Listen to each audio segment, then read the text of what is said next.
It started with a dog that refused to stop digging at the same patch of frozen ground, as if the earth itself was whispering back to him, and no one at Fort Ridgeline could explain why.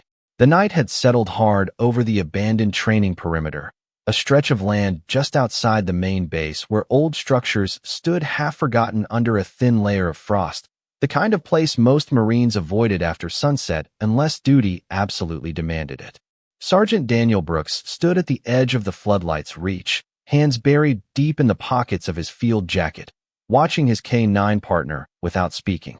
Ghost, a white German shepherd with a coat pale as moonlight against the dark soil, moved with a focused intensity that didn't match the stillness of everything else around him. Each movement of his paws was deliberate, scraping through the frozen top layer of dirt at the exact same coordinate he had returned to for hours, as if the ground there carried a memory only he could sense. The air was sharp, carrying the faint scent of pine and cold metal from distant equipment yards, and every exhale from the dog rose like smoke before disappearing into the night. Brooks had worked with K-9 units long enough to recognize patterns, instincts, training responses, false alarms, but this was different. Ghost wasn't reacting to commands, wasn't distracted, wasn't easing off when called. He was insisting. Somewhere behind them, the base hummed with distant generators and muted movement. But here at the perimeter fence, everything felt isolated, like the world had narrowed down to one stubborn point in the earth and a dog who refused to abandon it. Brooks finally stepped forward, flashlight cutting a pale beam across the disturbed soil, and called out in a calm but firm voice, "Ghost, heel." The dog paused for half a second, head lifting slightly, amber eyes catching the light, but then he returned to digging with even more precision, as if acknowledging the command but choosing not to obey it. That single moment tightened something in Brooks' chest, not alarm exactly, but uncertainty, the kind that builds when instinct and procedure begin to disagree. Ghost had never ignored him like this before, not in training, not in field exercises, not even during high-distraction simulations designed to test discipline under pressure. The sergeant crouched closer, running a gloved hand over the edge of the disturbed ground, noticing how focused and narrow the digging pattern had become, concentrated within a space no wider than a couple of feet, as if the dog was tracing an invisible outline beneath the surface. The wind shifted slightly, brushing through the dry grass along the fence line, carrying with it the faint echo of distant boots and radio chatter from the active sectors of the base, but none of it seemed to reach this spot. Ghost paused again, breathing heavier now, nostrils flaring as he pressed his nose close to the soil, then resumed with renewed urgency. Brooks exhaled slowly, glancing back toward the dim glow of the command building far behind them, knowing that calling this in would raise questions he wasn't sure he could answer yet. Still, something about the certainty in the dog's behavior made hesitation feel heavier than action. He adjusted his grip on the flashlight and lowered his voice, almost to himself, like he was trying to align logic with instinct. "All right, Ghost, what are you trying to tell me?" The dog didn't look back this time. He just kept digging, steady and relentless, as if time itself had narrowed into this single unresolved point in the ground, and whatever lay beneath it had been waiting far longer than either of them had realized. Sergeant Daniel Brooks remained still for a long moment, watching the white German shepherd work the same patch of ground with a level of certainty that felt almost unsettling in its precision, as if the animal had memorized something beneath the surface that no human briefing had ever mentioned. The night air had grown colder now, the kind of cold that settles into equipment and fabric, making every movement feel heavier, and the distant hum of Fort Ridgeline seemed further away, as though the world beyond the fence line was slowly losing its relevance. Brooks finally lifted his radio and keyed in a quiet request for a status check, his voice controlled but carrying a trace of uncertainty that he rarely allowed into official channels. The response came quickly from the operations desk, confirming what he already knew on paper, that this sector had been cleared 2 weeks prior by standard inspection protocol, and no anomalies had been recorded, no chemical traces, no structural warnings, no reason for continued evaluation. He lowered the radio slightly, eyes returning to Ghost, who had not stopped for even a second, his pale coat now dusted with fine layers of frozen soil, his breath steady but urgent as he continued to dig with a persistence that seemed to override fatigue. Somewhere behind Brooks, the faint glow of vehicle headlights approached along the perimeter road, and within minutes a superior officer stepped out, Captain Andrew Mercer of the United States Marine Corps, his posture rigid in the way of someone accustomed to decisions being followed without delay. Mercer's gaze shifted from the disturbed ground to the dog, and then to Brooks, and there was an immediate tension in his expression, the kind that forms when field behavior does not align with expected procedure. He did not raise his voice, but his tone carried the weight of finality as he questioned why a single K-9 unit was still engaged in what appeared to be an unproductive search pattern at an inactive site. Brooks straightened instinctively, explaining in measured terms what he had observed, the repetition, the focus, the refusal to disengage, though even as he spoke, he could hear how it sounded against protocol.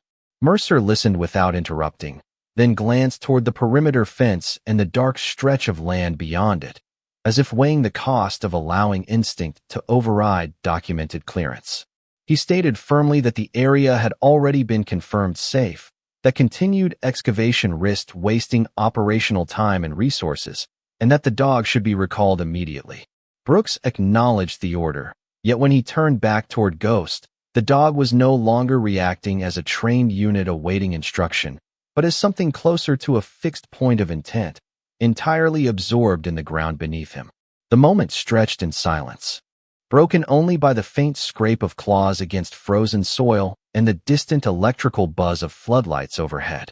Brooks called again, softer this time, using the command voice that Ghost had always responded to without hesitation in training fields and simulated drills, but the dog only paused long enough to lift his head briefly, eyes locking onto Brooks with an expression that was not defiance but insistence, as if communication itself had shifted into something beyond verbal instruction. Mercer exhaled through his nose, already signaling that the matter was to be closed, but before he could repeat the order, Ghost suddenly changed his rhythm, digging more narrowly, more deliberately, focusing all movement into a single concentrated point, as if he had finally reached something just beneath the threshold of resistance. Brooks stepped closer without thinking, flashlight beam tightening over the soil, noticing subtle variations in texture where frozen earth gave way to something denser, something that did not belong naturally within the terrain.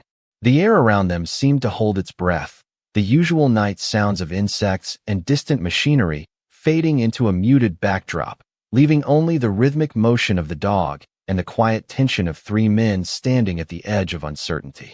Brooks felt a shift in his understanding begin to form, not yet defined, but no longer dismissible as coincidence or error, and for the first time that night, he wondered whether Ghost was responding not to what they had been told, but to something the ground itself had been holding back from them all along.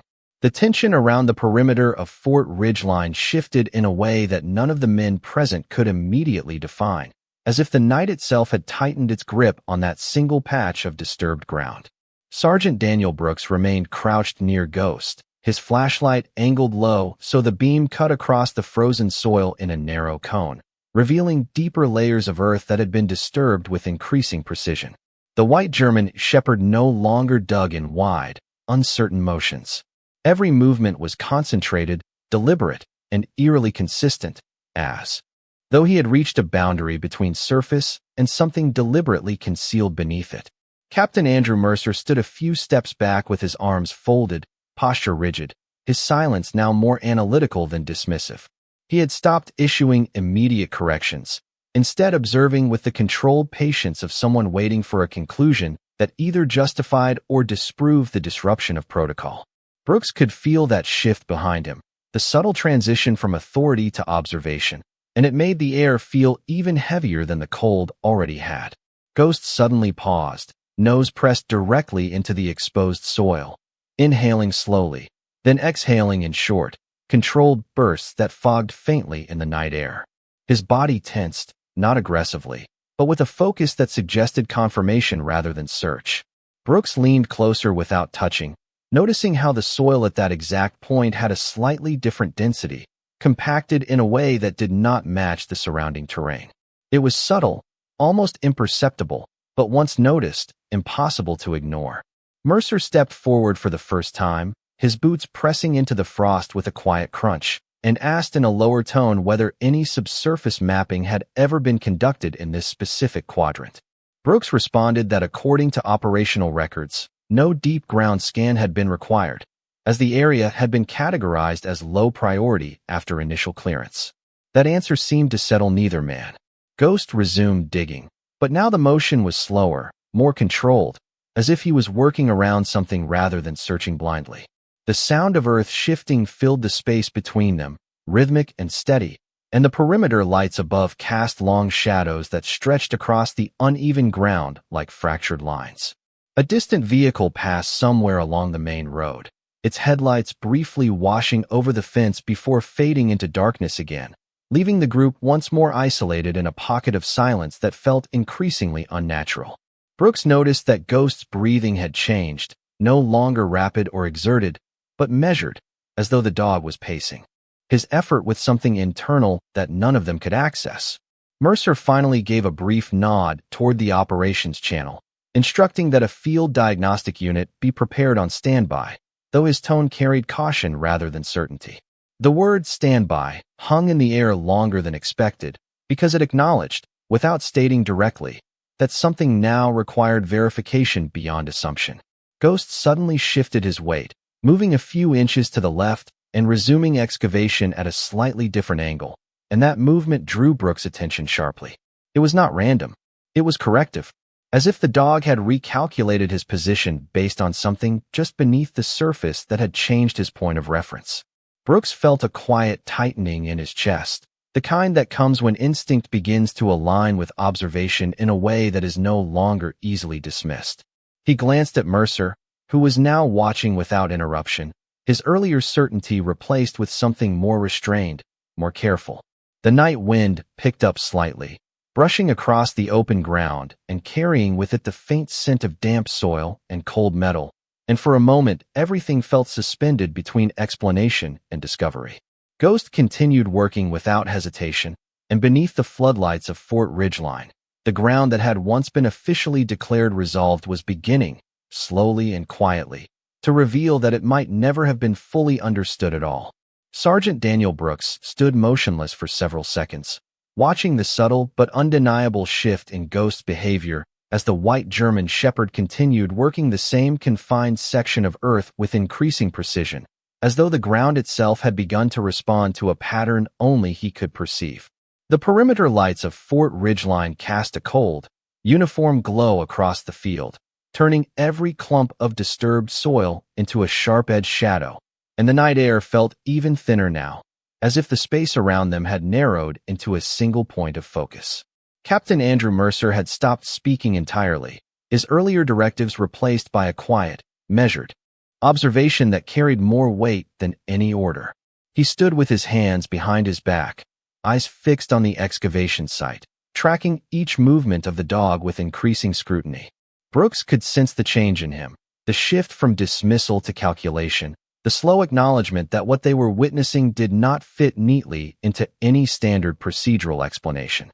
Ghost suddenly slowed again, lowering his head until his nose nearly disappeared into the loosened soil, inhaling deeply in a steady rhythm that suggested confirmation rather than search. Then, without hesitation, he began to widen the digging pattern by only a few inches, as if adjusting for a boundary he had already detected beneath the surface. Brooks moved closer, crouching beside the disturbed area, his flashlight now angled almost vertically downward, illuminating a faint variation in soil texture that had previously gone unnoticed. The ground here was denser, more compact, and slightly uneven in a way that suggested external interference rather than natural settling. Mercer stepped in closer as well, breaking his previous distance, and for the first time his voice lowered into something more restrained, asking Brooks if there had ever been any non-standard activity reported in this sector outside of official documentation. Brooks paused before answering, because the truth was that nothing in the records indicated irregularity, yet the evidence in front of them was beginning to challenge the reliability of those same records. Ghost stopped digging abruptly, lifting his head and staring at a single point beneath the soil with absolute stillness, his body rigid but controlled, as if he had reached the precise threshold of what he had been guiding them toward all night. The silence that followed felt heavier than the wind, which had now almost completely died down, leaving only the faint mechanical hum of the base infrastructure in the far distance. Brooks felt his pulse steady but deepen, the kind of awareness that comes when instinct and environment begin to converge into something unavoidable. Mercer finally gave a short, controlled instruction for a field support unit to be placed on immediate standby, including diagnostic scanning equipment and ground assessment tools, though his tone made it clear that no assumptions were to be finalized until verified by direct observation. Ghost resumed movement again, but this time more carefully, shifting soil in narrower strokes, revealing a faint change in density just beneath the surface layer. Brooks leaned in slightly, his flashlight catching a subtle contour that suggested an irregular structure embedded within the ground, not natural rock and not standard fill. The realization did not arrive all at once, but in fragments, each detail assembling into something that resisted easy classification. Mercer's expression tightened slightly, not in alarm, but in the focused attention of someone recalibrating an entire understanding of a situation in real time.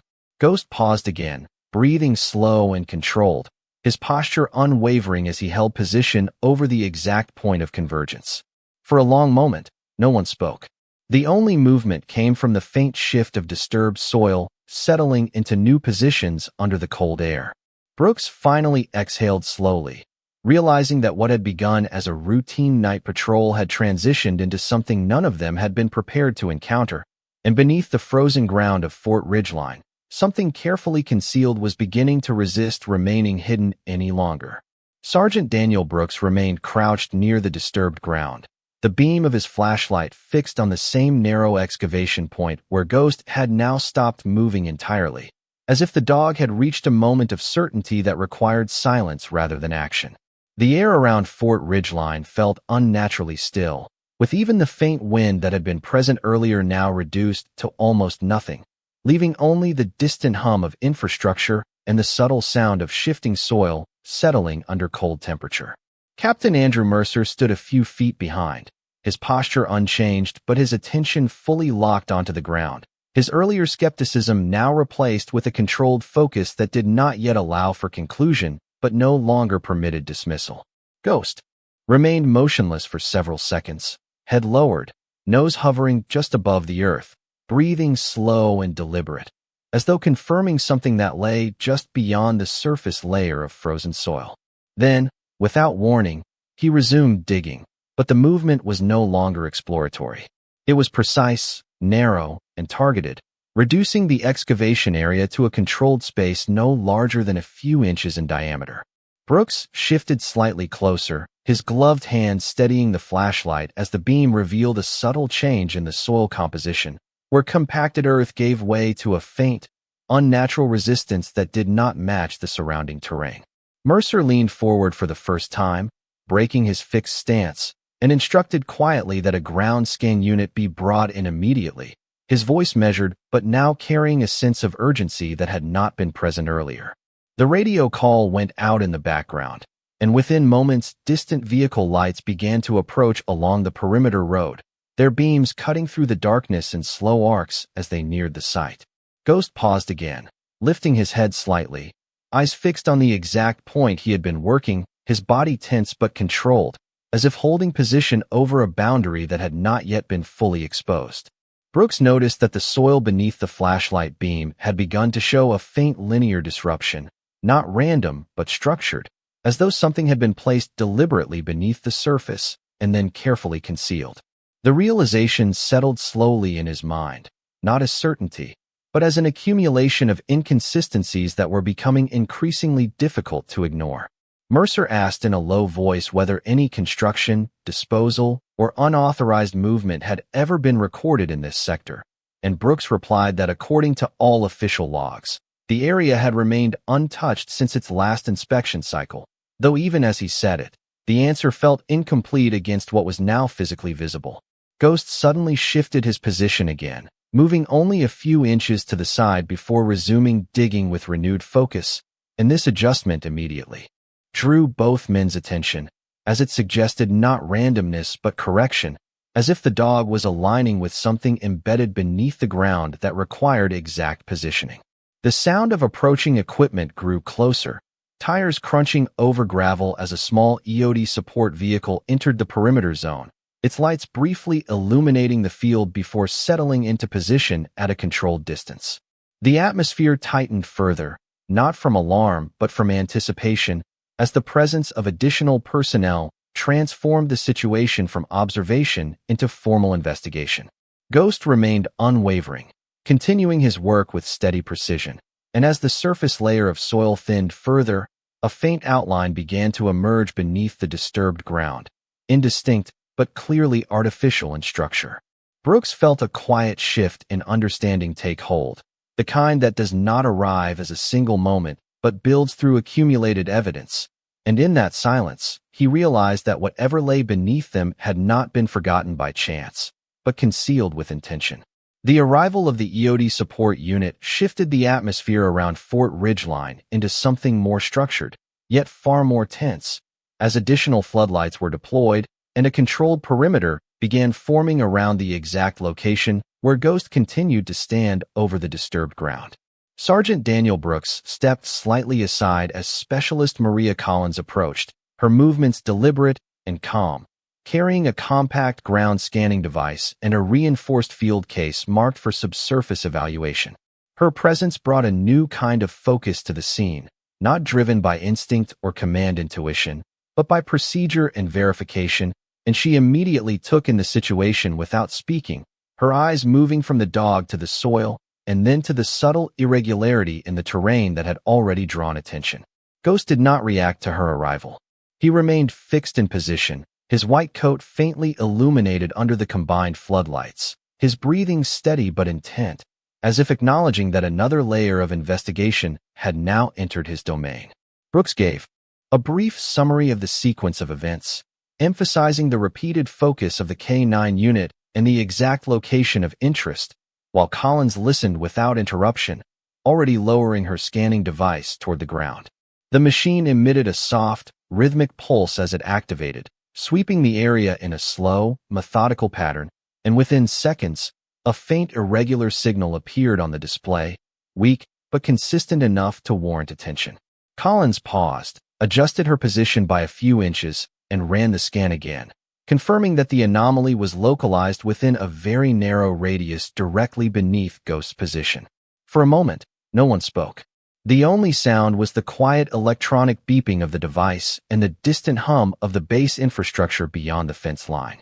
Collins finally looked up and confirmed in a calm tone that there was indeed a foreign object beneath the surface, though its depth and composition were still unclear without further excavation.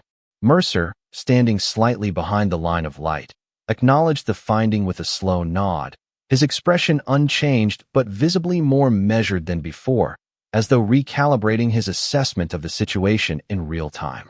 Brooks glanced at Ghost, who had now lowered himself closer to the ground, not digging, not moving, but holding a steady position directly above the confirmed signal point, as if his role had shifted from search to confirmation.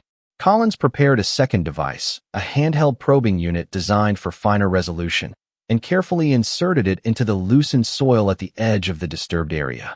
The readings intensified slightly, confirming that the object was not naturally formed and had likely been placed deliberately beneath the surface at some earlier time. The air around them felt tighter, not from fear, but from the weight of realization that the situation had moved beyond routine assessment. Brooks felt a quiet tension building in his chest, not from uncertainty anymore, but from the recognition that Ghost had not been reacting randomly from the beginning. Every repetition, every pause, every return to the exact same spot now aligned into a pattern that no longer required interpretation, only acknowledgement. Collins stepped back half a step and signaled for a controlled excavation protocol, her voice steady as she coordinated the next phase of exposure under strict safety procedures. Ghost finally lifted his head slightly, eyes fixed on the ground as if waiting for the next layer of truth to be revealed, and in that stillness, the entire perimeter seemed to hold its breath alongside him, suspended between what was known and what was about to be uncovered beneath the frozen earth of Fort Ridgeline. The controlled excavation protocol began under the steady supervision of Specialist Maria Collins, who had established a precise working radius around the anomaly detected beneath the frozen soil of Fort Ridgeline, ensuring that every movement followed procedure while maintaining absolute awareness of the sensitivity of the find.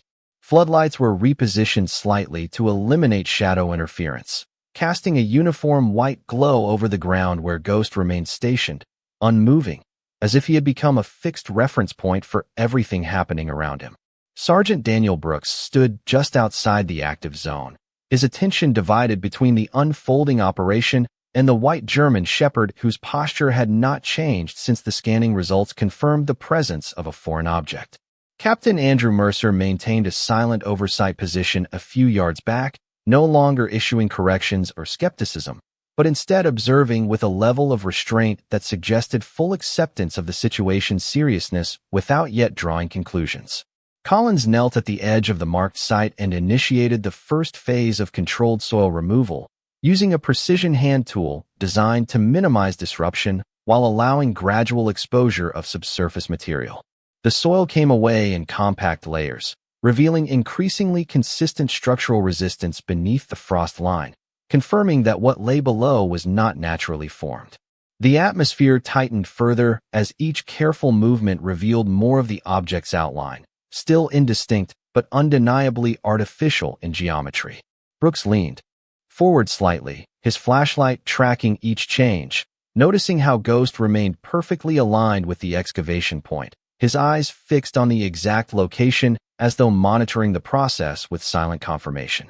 The night air felt colder now, though it was not the temperature that created the sensation, but the prolonged stillness of anticipation shared by everyone present. Collins paused briefly to adjust her positioning and recalibrate her angle of approach, ensuring that the excavation remained centered over the signal origin detected earlier. As she resumed, the soil finally gave way to a firmer boundary, producing a faint metallic resistance that confirmed the transition from earth to manufactured surface beneath. No one spoke for several seconds, the only sound being the soft scraping of tools and the distant hum of base operations beyond the perimeter. Mercer stepped forward slightly, his gaze narrowing as he observed the emerging structure, now clearly not a natural formation, but something intentionally placed and concealed. Brooks felt a subtle shift in understanding settle over him, not abrupt, but gradual, as the accumulating evidence aligned into a coherent pattern that no longer relied on speculation. Ghost shifted his weight once, a minimal movement that drew Brooks' attention immediately, but the dog did not move away or engage further, instead maintaining his position as if the confirmation phase had already concluded from his perspective.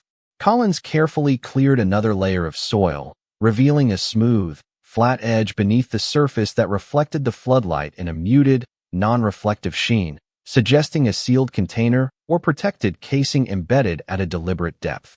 The discovery altered the rhythm of the operation instantly, transitioning it from exploratory scanning to formal extraction protocol, and Collins signaled for additional support tools to be brought forward while maintaining strict stabilization procedures.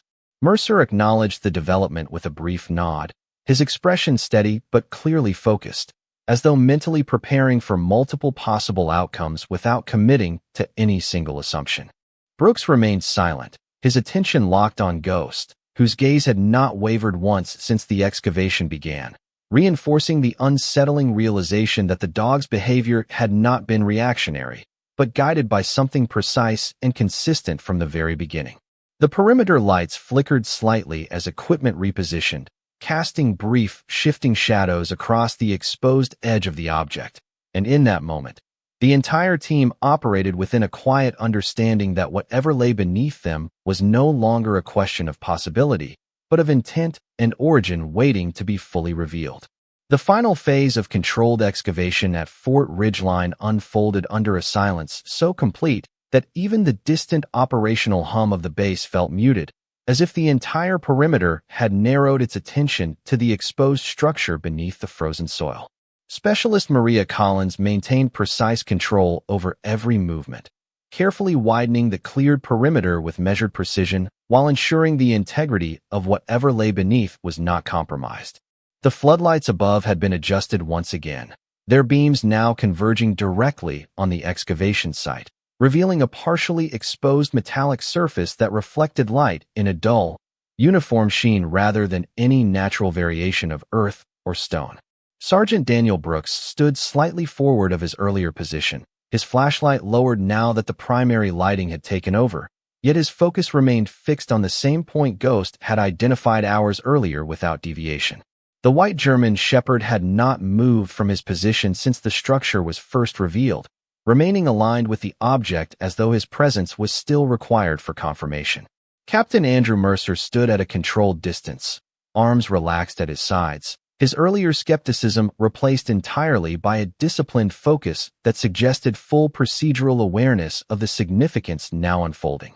Collins carefully brushed away the final layer of soil from one edge of the object, revealing a sealed, rectangular casing embedded at a depth that indicated deliberate placement rather than accidental burial or natural deposition. Its surface was smooth, unmarked, and reinforced, with no immediate visible identification, suggesting either protective containment or intentional concealment.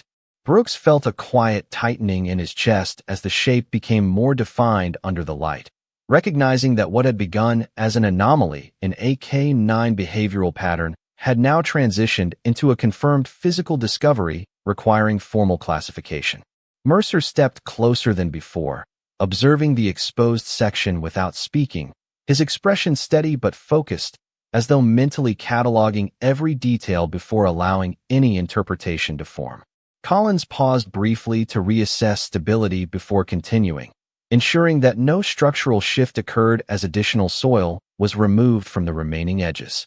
Ghost finally shifted his posture slightly, lifting his head just enough to break his fixed alignment, then settling again in a controlled position, as if his task had moved from active detection to silent verification. The surrounding air felt heavier now, not from tension alone, but from the awareness that the excavation had crossed a threshold where explanation was no longer theoretical but imminent. Brooks glanced briefly at the perimeter, noticing how the support personnel had fully formed a structured semicircle around the site, maintaining protocol but clearly aware that the nature of the discovery extended beyond routine field operations. Collins signaled that the remaining soil beneath the casing had been sufficiently cleared for a controlled lift assessment, though she emphasized the need for absolute stability before any attempt at full extraction. The object remained partially embedded, its full dimensions still concealed, but its manufactured precision was now undeniable, each visible edge aligned in a way that suggested careful placement rather than random deposition. Mercer finally spoke in a low, controlled voice, instructing that all procedures remain strictly observational until complete exposure was achieved, ensuring that no premature conclusions were drawn before full assessment. Brooks nodded without taking his eyes off the site, his attention split between the exposed structure and Ghost, whose presence had become strangely calm, as if the outcome he had sensed long before anyone else had now reached its visible form. The night over Fort Ridgeline remained still, but within that stillness, the discovery beneath the ground had shifted the entire meaning of the operation, transforming what had begun as an unexplained K9 behavior into a confirmed revelation waiting for its final unveiling. The moment the final section of the casing was fully exposed beneath the floodlights of Fort Ridgeline, a collective stillness settled over the entire perimeter, as if every individual present instinctively recognized that the situation had transitioned beyond investigation into confirmation of something long concealed. Specialist Maria Collins maintained her position at the edge of the excavation site, hands steady on her equipment, carefully verifying structural stability before any attempt at full exposure or lifting was made. The metallic surface beneath the soil was now almost completely visible, revealing a sealed rectangular unit with reinforced edges and a uniform industrial finish that reflected the cold white light without distortion. Sergeant Daniel Brooks stood just behind her, his flashlight now lowered entirely, relying on the overhead lighting as his focus remained fixed on the object that Ghost had identified hours earlier without deviation or hesitation. The white German shepherd stood a few feet away from the excavation point, no longer digging, no longer moving, but fully alert, his posture calm and steady as though the process he had initiated had now reached its intended completion. Captain Andrew Mercer approached slowly, stopping at a controlled distance from the exposed structure, his expression unchanged but deeply focused, absorbing every detail in silence. Collins performed a final scan across the surface of the object, confirming that it was entirely artificial in composition and securely sealed, with no immediate signs of external breach or instability. A quiet acknowledgement passed through her radio channel as she confirmed the findings to the support unit, ensuring that all procedures remained within controlled parameters. Brooks felt the weight of the moment settle fully, not as tension, but as clarity, realizing that what had begun as an unexplained behavioral anomaly had now been fully translated into physical evidence that could no longer be dismissed or reinterpreted. Mercer gave a short instruction to maintain perimeter control and prepare documentation protocols, his tone steady but reflective, indicating that the significance of the discovery extended beyond standard operational scope. Ghost remained in place, his gaze fixed not on movement but on the object itself, as if recognizing that the outcome he had been guiding them toward had finally been reached. The surrounding air felt unusually still, the sound of distant bass activity fading into the background as all attention converged on the exposed structure beneath the ground. Collins carefully stepped back from the edge of the excavation zone, signaling that the site was stable enough for controlled assessment but not yet ready for removal or full exposure procedures. Brooks glanced briefly at Ghost, noting the complete absence of agitation or uncertainty in the dog's behavior, replaced instead by a calm presence that mirrored resolution rather than anticipation. Mercer observed the scene for several seconds before issuing a final directive to secure the perimeter and prepare for formal evaluation upon full extraction, ensuring that all observations were properly recorded for command review. In that moment, the entire operation felt as though it had moved from uncertainty into undeniable confirmation, where instinct, procedure, and discovery had aligned at the same point beneath the frozen ground of Fort Ridgeline, leaving only the final step of revealing what had been deliberately hidden from sight.